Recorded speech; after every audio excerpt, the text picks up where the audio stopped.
নমস্কার, 7 নিউজ নেটওয়ার্কে আপনাদের স্বাগত। গত 19 বছরের ধারাবাহিকতা বজায় রেখে সমাজের মুমূর্ষু মানুষের সহায়তায় এই বছরও রাজীব ওয়েলফেয়ার সোসাইটি এবং 30 নম্বর ওয়ার্ড তৃণমূল কংগ্রেসের যৌথ উদ্যোগে স্বেচ্ছায় রক্তদান উৎসবের আয়োজন করা হয়েছিল পানিহাটিতে। আর এদিন 20তম বর্ষের রক্তদান উৎসবের পাশাপাশি স্বাস্থ্য পরীক্ষা শিবির সহ ওই এলাকার মাধ্যমিক উচ্চ মাধ্যমিক উত্তীর্ণ ছাত্রছাত্রীদের সম্বর্ধিত করা হয়। অনুষ্ঠানে উপস্থিত ছিলেন পানিহাটির বিধায়ক তথা রাজ্য বিধানসভার মুখ্য সচেতক নির্মল ঘোষ সহ পানিহাটি পৌরসভার বিভিন্ন ওয়ার্ডের পৌর প্রতিনিধি এবং অন্যান্য বিশিষ্ট ব্যক্তিবর্গ। রক্তদান উৎসব উপলক্ষে ভারতের প্রয়াত প্রধানমন্ত্রী রাজীব গান্ধী এবং পানিহাটি পৌরসভার প্রয়াত পৌরপ্রধান স্বপন ঘোষের প্রতিকৃতিতে মাল্যদান করে শ্রদ্ধা নিবেদন করা হয়।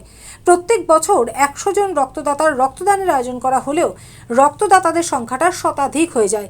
এ বছরও তার ব্যতিক্রম নয়, জানালেন অনুষ্ঠানের মূল উদ্যোক্তা তৃণমূল নেতা মাধব নন্দী। প্রত্যেক বছরই 100 ক্রস করে যায়, এবছর আশা করছি 100 ক্রস করে যাবে।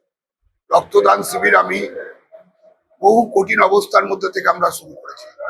পশ্চিম বাংলায় তখন বাম শাসন চলছে, তৃণমূল কংগ্রেস করা যেত না, তাই রাজীব গান্ধীর নাম দিয়ে ওয়েলফেয়ার সোসাইটি করি আমরা রক্তদান শিবির করে চলেছি। পরে তৃণমূল আসার পর তৃণমূল কংগ্রেসের নাম রাজীব ওয়েলফেয়ার সোসাইটি যৌথ উদ্যোগে আমরা রক্তদান শিবির।